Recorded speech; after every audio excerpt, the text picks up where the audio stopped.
ओम श्री गुरुवे नमः। ओम श्री गणेशाय नमः।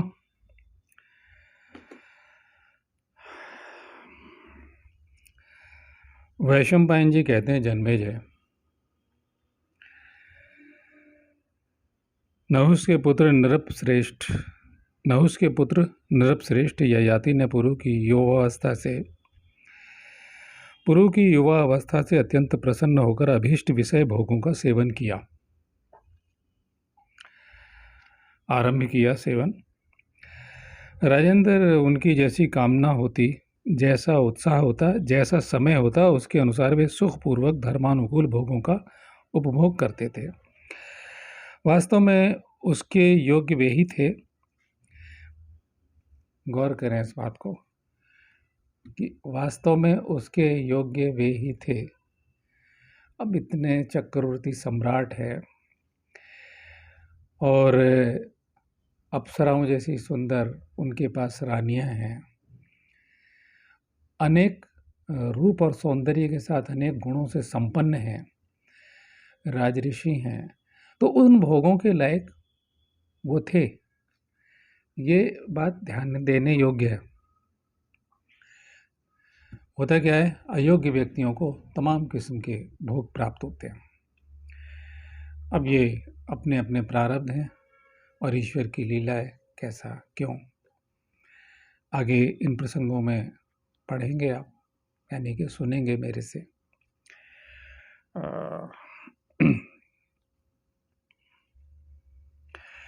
उन्होंने यज्ञों के द्वारा देवताओं को, श्राद्धों से पितरों को इच्छा के अनुसार अनुग्रह करके दीन दुखियों और मुँह मांगी भोग्य वस्तुएं देकर श्रेष्ठ ब्राह्मणों को तृप्त किया।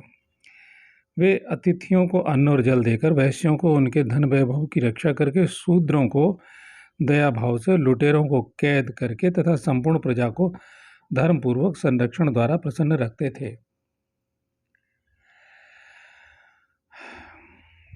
इस प्रकार साक्षात दूसरे इंद्र के समान राजा ययाति ने समस्त प्रजा का पालन किया। वे राजा सिंह के समान पराक्रमी और नवयुवक थे। संपूर्ण विषय उनके अधीन थे और वे धर्म का विरोध न करते हुए उत्तम सुख का उपभोग करते थे। वे नरेश शुभ भोगों को प्राप्त करके पहले तो तृप्त एवं आनंदित होते थे, परंतु जब यह बात ध्यान में आती कि 1000 वर्ष भी पूरे हो जाएंगे, तब उन्हें बड़ा खेद होता था। काल तत्व को जानने वाले पराक्रमी राजा ययाति एक एक कला और काष्ठा की गिनती करके 1000 वर्ष के समय की अवधि का स्मरण रखते थे। बहुत से लोग कहते हैं कि अब ज्योतिष शास्त्र में घटी हैं, पल है, यानी एक एक सेकंड का। आप लोगों को मालूम, बहुत से लोग कहते हैं घड़ी तो अब चली, नहीं, ये गलत बात है। ज्योतिष शास्त्र में क्या होता है, आपके यहाँ, हमारे ये विदेशी घड़ी तो 24 घंटों में समय सुविधा के अनुसार बांटा गया है, और ज्योतिष शास्त्र में 60 घटी, यानी एक सूर्योदय से अगले सूर्योदय तक 60 घटी होती है। तो 25, 30, 24, 25, 30 सब बसते हैं, और फिर उनके अंदर पल है, पल के अंदर क्षण, यानी एक एक सेकंड उनका हिसाब है, और उनके सेकंड जिसे हम कहते हैं, उनके टुकड़े, कालखंड, पूर्णतः हिसाब है। खैर,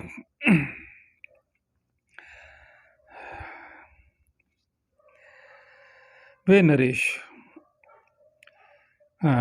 एक एक कला और काष्ठा की गिनती करके 1000 वर्ष के समय की अवधि का स्मरण रखते थे। राजऋषि ययाति 1000 वर्षों की जवानी पाकर नंदन वन में विश्वाची अप्सरा के साथ रमण करते और प्रकाशित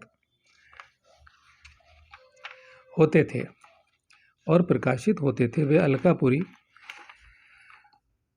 अलकापुरी में तथा उत्तर दिशावर्ती मेरु शिखर पर भी इच्छानुसार विहार करते थे। धर्मात्मा नरेश ने जब देखा कि समय अब पूरा हो गया है, तब वे अपने पुत्र पुरु के पास आकर बोले, शत्रुदमन पुत्र, मैंने तुम्हारी जवानी के द्वारा अपनी रुचि, उत्साह और समय के अनुसार विषयों का सेवन किया है। इसका आंशिक जिक्र विश्वाची नाम की अप्सरा से संभोग का वर्णन ये पहले आ चुका है, यहाँ तनिक विस्तार से कहा गया है। अब आपकी समझ में आ गया होगा जो पिछले प्रसंगों के मुझसे सुन रहे हैं। आगे कहते हैं, परंतु विषयों की कामना उन विषयों के उपभोग से कभी शांत नहीं होती, अपितु घी की आहुति पड़ने पर अग्नि की भांति वह अधिकाधिक बढ़ती ही जाती है। इस पृथ्वी पर जितने भी धान, जौ, स्वर्ण, पशु और स्त्रियां हैं, वे सब एक मनुष्य के लिए भी पर्याप्त नहीं है। अतः तृष्णा का त्याग कर देना चाहिए। खोटी बुद्धि वाले लोगों के लिए जिसका त्याग करना अत्यंत कठिन है, जो मनुष्य के बूढ़े होने पर भी स्वयं बूढ़ी नहीं होती, तथा जो एक प्राणांतक रोग है, उस तृष्णा को त्याग देने वाले पुरुष को ही सुख मिलता है। देखो, विषय भोग में आसक्त चित्त हुए मेरे 1000 वर्ष बीत गए हैं, तो भी प्रतिदिन उन विषयों के लिए तृष्णा ही पैदा होती है। अतः मैं तृष्णा को त्याग कर परम ब्रह्म परमात्मा में मन लगा द्वंद्व और ममता रहित हो वन में मृगों के साथ विचरूंगा।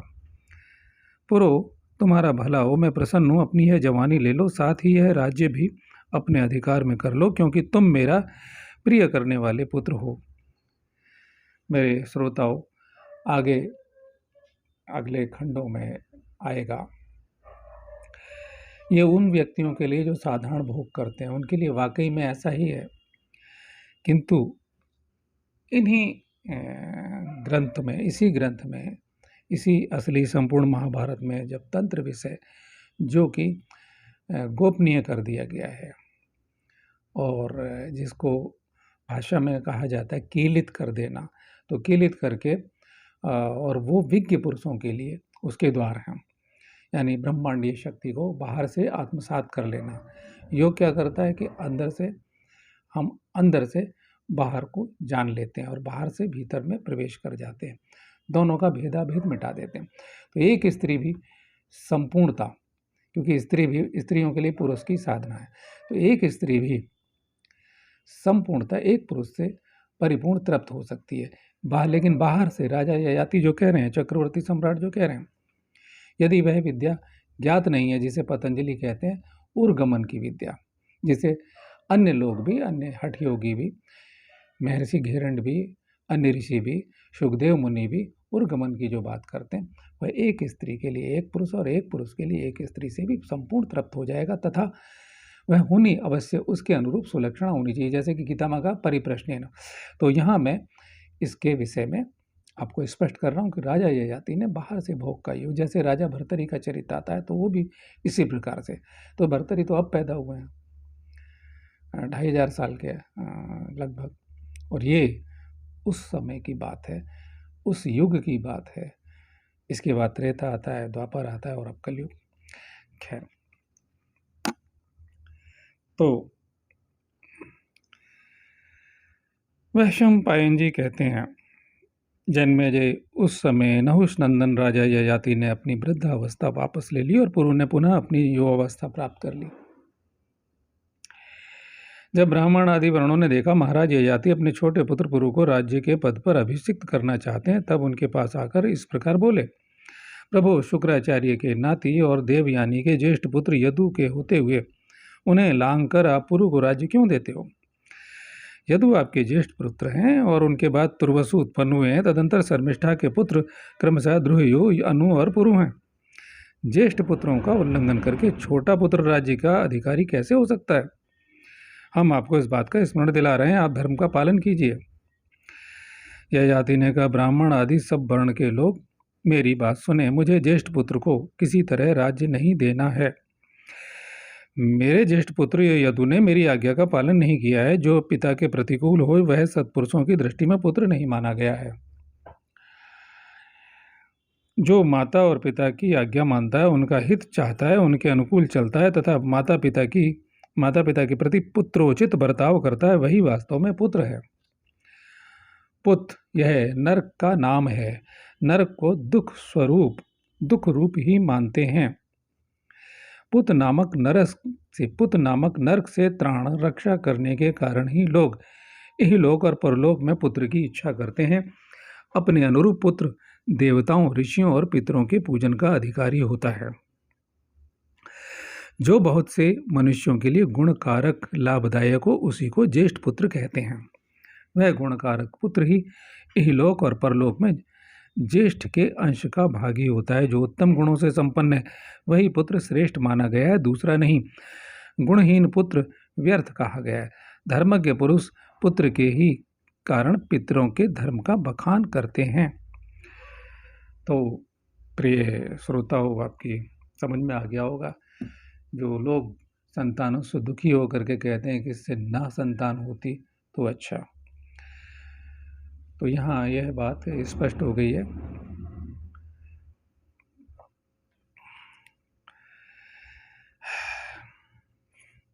यदु ने मेरी अवहेलना की है, तुर्वसु ध्रुयु तथा अनु ने भी मेरा बड़ा तिरस्कार किया है। पुरु ने मेरी आज्ञा का पालन किया, मेरी बात को अधिक आदर दिया है, इसी ने मेरा बुढ़ापा ले रखा है। अतः मेरा यह छोटा पुत्र ही वास्तव में मेरे राज्य और धन को पाने का अधिकारी है। और आज भी ये करते हैं लोग, माता पिता कानूनन जो उनका प्रिय पुत्र होता है उसी को देते हैं। खैर, पुरु ने मित्र रूप होकर मेरी कामनाएं पूर्ण की हैं। स्वयं शुक्राचार्य ने मुझे वर दिया है कि जो पुत्र तुम्हारा अनुसरण करे वही राजा एवं समस्त भूमंडल का पालक हो। अतः मैं आप लोगों से विनयपूर्वक आग्रह करता हूं कि पुरु को ही राज्य पर अभिषिक्त करें।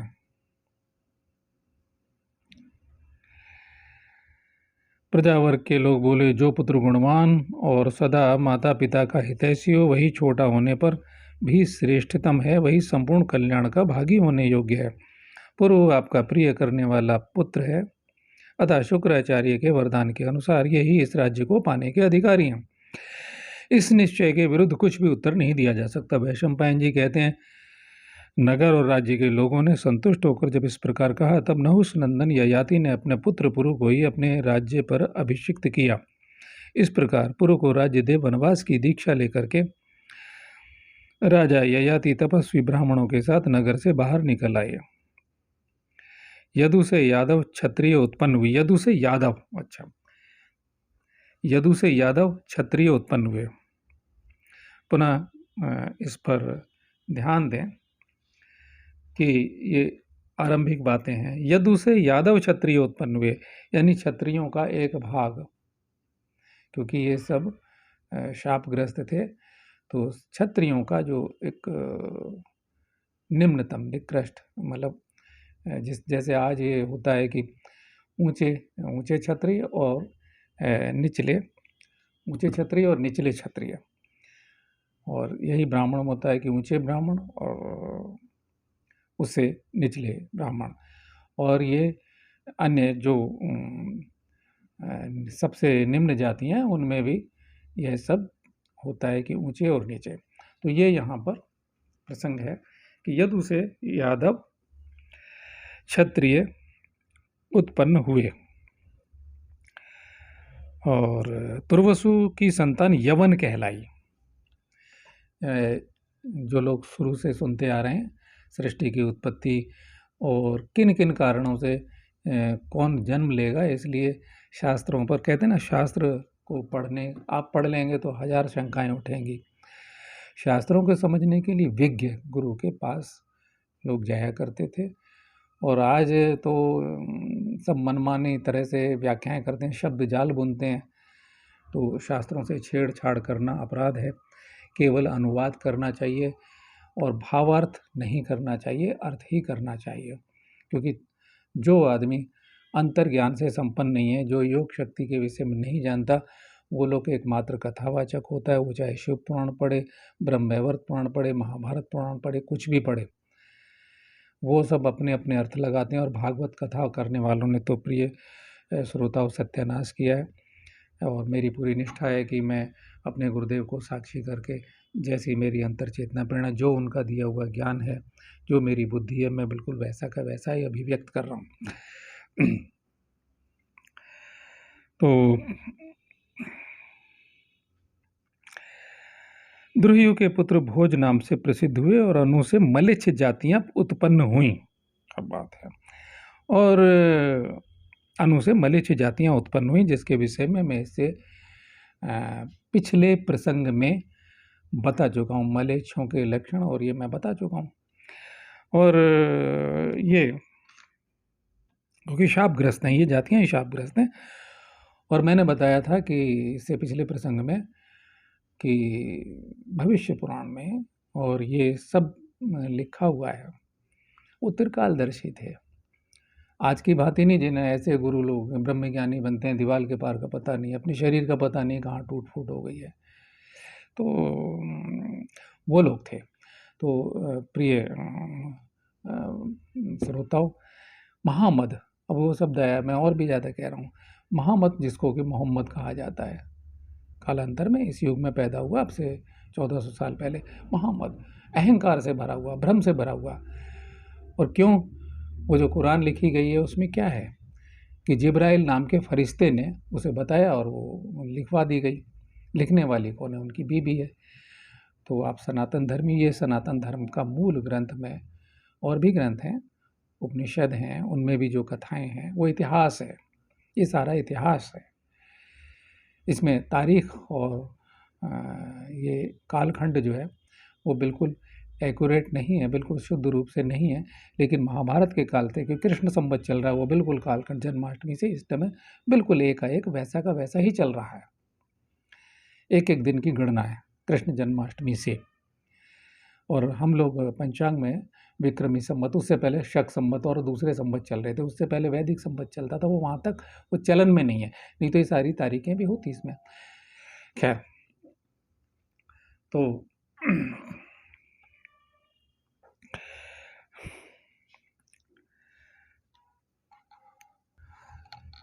प्रिय श्रोताओं, ये कुछ और लोग हैं, ओशो जैसे लोग हैं, कुछ अन्य लोग हैं जिन्हें कुरान में हीरे नज़र आते हैं। यानी मैंने जो समझाया है, कौन लोग मान्यता देते हैं, कुछ अन्य गुरु हैं, उन्हें उनमें मान्यता देंगे। वो वहाँ इंद्रिय संयम या कोई उर्गमन की विद्या है नहीं।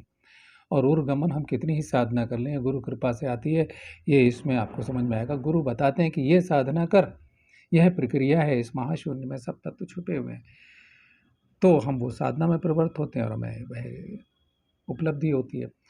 और ये मेरे प्रिय श्रोताओं, ये जो कथा है 4-5 लोगों के लिए व्यक्तिगत रूप से, जिन्हें कम दिखाई देता है और उनको लगता है कि ये कठिन शब्द हैं, व्यक्तिगत कथा है।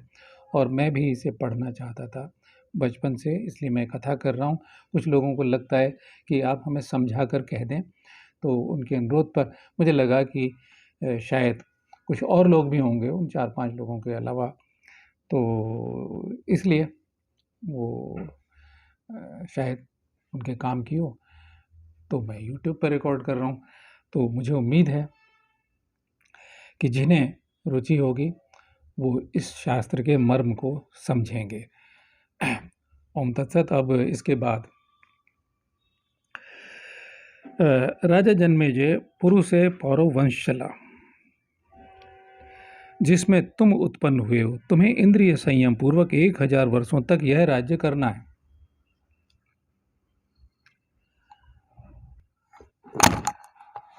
जन्मेजय इस प्रकार नहुष नंदन राजा ययाति अपने प्रिय पुत्र पुरु का राज्याभिषेक करके प्रसन्नतापूर्वक वानप्रस्थ मुनि हो गए। वे वन में ब्राह्मणों के साथ रहकर कठोर व्रत का पालन करते हुए फल मूल का आहार तथा मन और इंद्रियों का संयम करते थे। इससे वे स्वर्गलोक में गए। स्वर्गलोक में जाकर वे बड़ी प्रसन्नता के साथ सुखपूर्वक रहने लगे और बहुत काल के बाद इंद्र द्वारा वे पुनः स्वर्ग से नीचे गिरा दिए गए। स्वर्ग से भ्रष्ट होकर पृथ्वी पर गिरते समय वे भूतल तक नहीं पहुंचे, आकाश में ही स्थिर हो गए, ऐसा मैंने सुना है।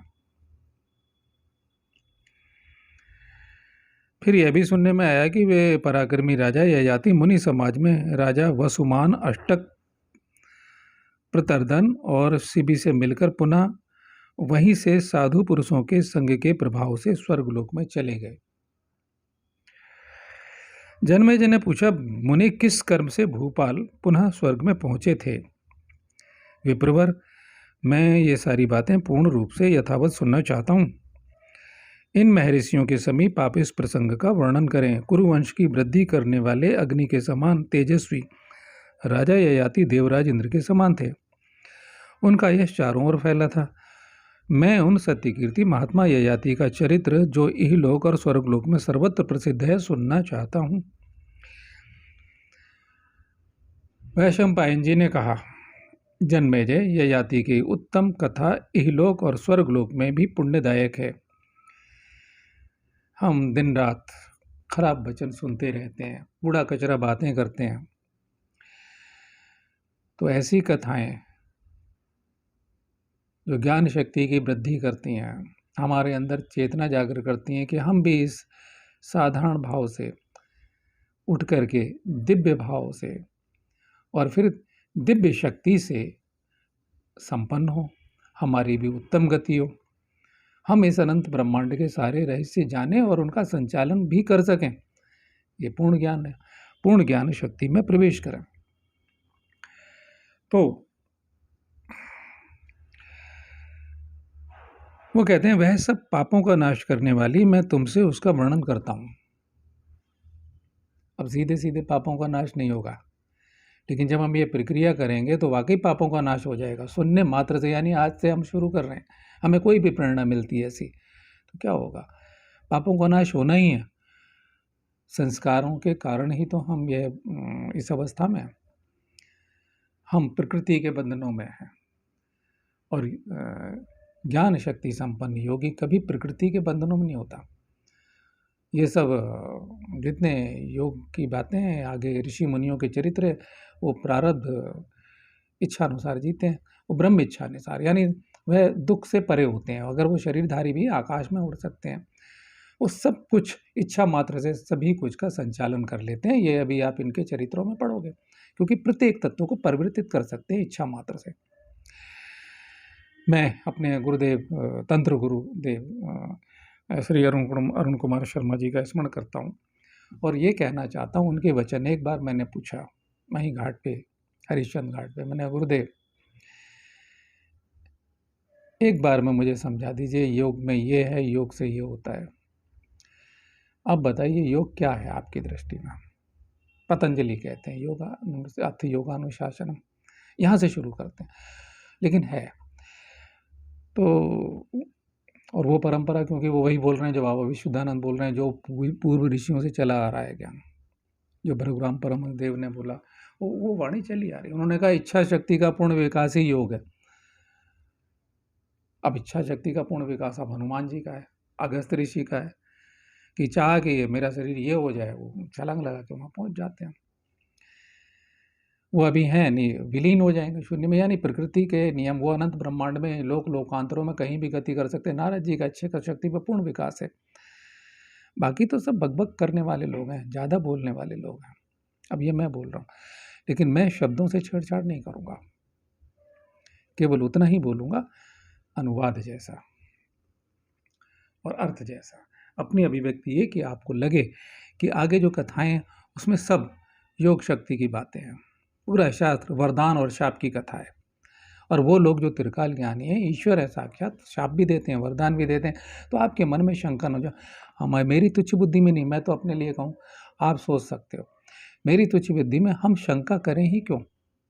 किस लिए कर रहे हैं? क्योंकि हमें दिख नहीं रहा कुछ भी। और जब दिखना शुरू हो जाता है, तत्वों में प्रवेश हो जाता है, तो ऐसा नहीं होता, तब सब कुछ होता है।